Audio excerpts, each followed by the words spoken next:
will just point out few points that I am interested to communicate or to share with my colleagues in this August gathering.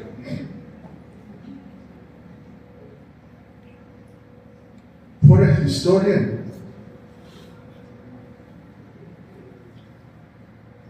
it's very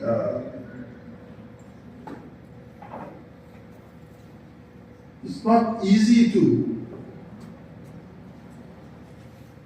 incorporate many superfluous things. Historians are basically very particular about the truth of the historical facts. As far as I am concerned, I am very, very careful about using the historical facts. But I have come across certain publications on INA and Moiran which are not actually based on facts. And if we continue to ignore this in the long run, there is a possibility of the history of INA being distorted. Few years back, Professor Bose came to Imphal for giving a lecture, Ananta lecture. So I was having lunch with him, near Aryan Theatre, there's a book club there. So I asked him, Professor, you have not included about the INA movement in Manipur. Then he said, yes, he talked about, say, Moiran in his book, His Majesty's Opponent. Then I told him that we have not mentioned about the participants of the INA movement from Moiran. Then he actually kept mum. So I tried to impress upon him some of the important factual events which took place in Imphal. I talked to him about this 14th April when Bahadur brigade had hoisted the flag. He listened very carefully and of course he did not pass any comment. After that, Professor Krishna Bose's book on Subhas. Also, there is very cursory reference. So I was thinking whether the Netaji Research Bureau at Calcutta is not seriously considering about the contributions of the people in Manipur in the INA movement. Then I thought they are historians and maybe they are interested to gather some more corroborative evidence. Because normally historians, they are very particular about the sources that they use. Because print books, print materials, after all, it's going to last for centuries and centuries. We are also very careful. I am also very careful. I do not write much because unless and until I am very, very sure about the sources and the facts that I have come across.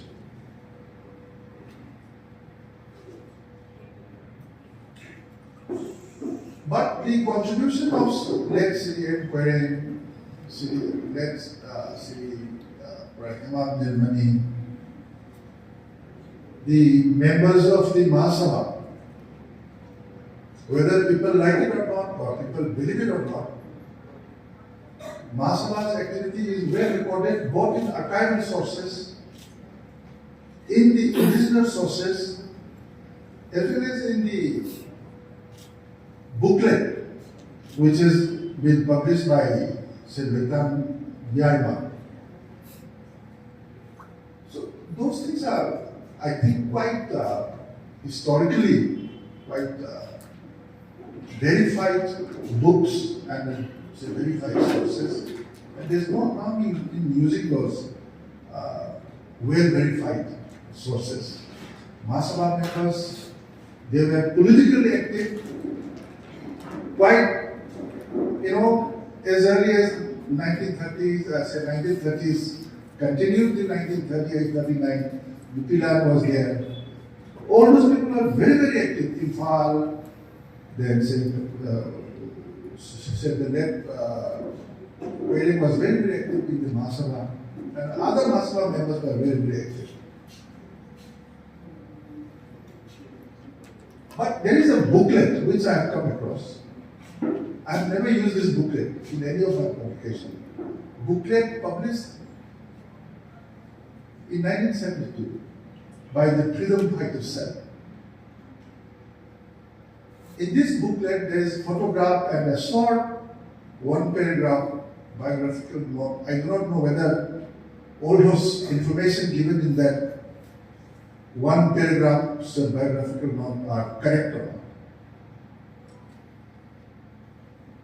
But many people have started using that as a very authentic kind of historical source.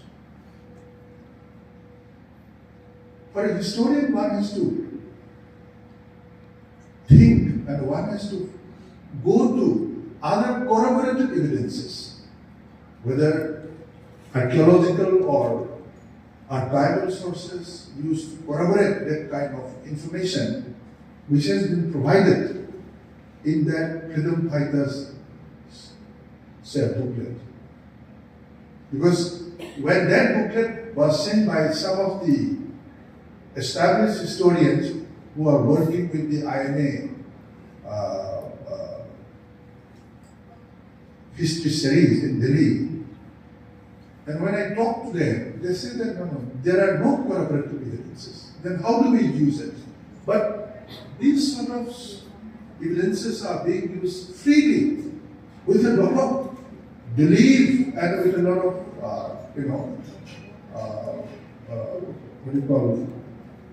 with a lot of trust.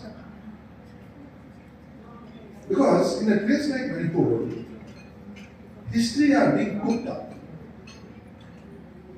The recent crisis in the last 20 months, so many distorted histories are being cooked up.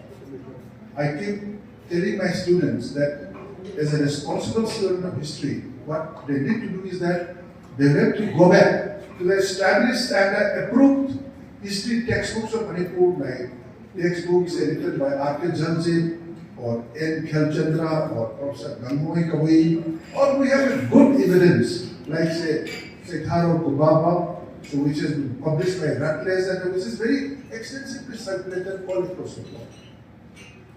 But so many things have been cooked up, so many things.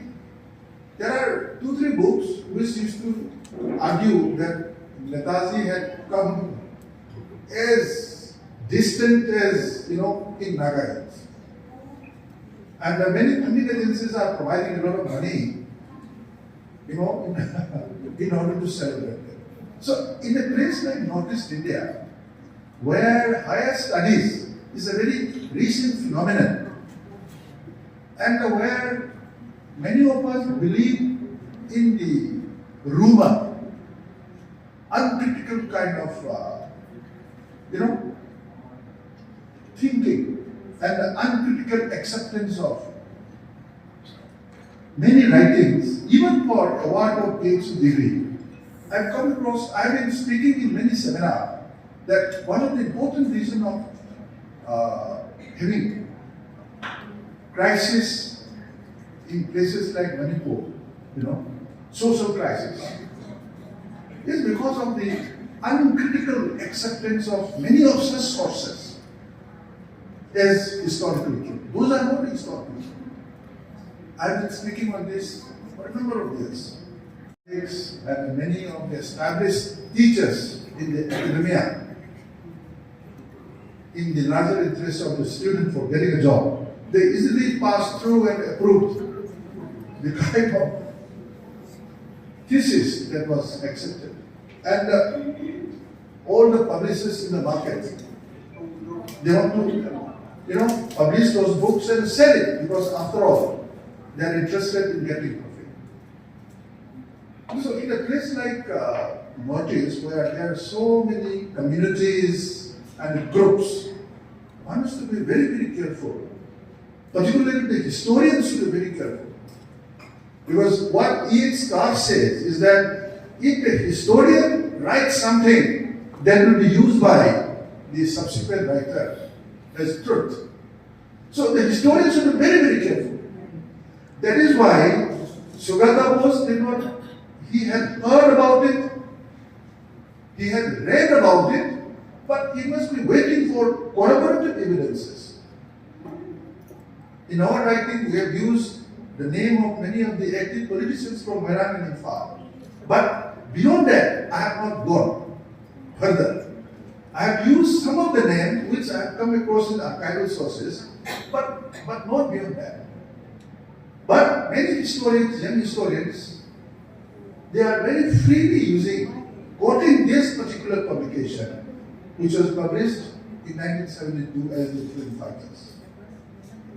So I would like to appeal to all the young historians and my learned colleagues to have a rethink. Otherwise, history will be wrongly interpreted, and that's going to create a lot of problem. And since we have not been very careful in using all these historical sources, time and again this kind of a problem it keeps coming. And with these few words, I would like to thank the organizer for inviting me and to say a few words on the occasion. Thank you very much, and I wish there's a very, very exciting discussion on the 2-3 days academic session today. Thank you very much.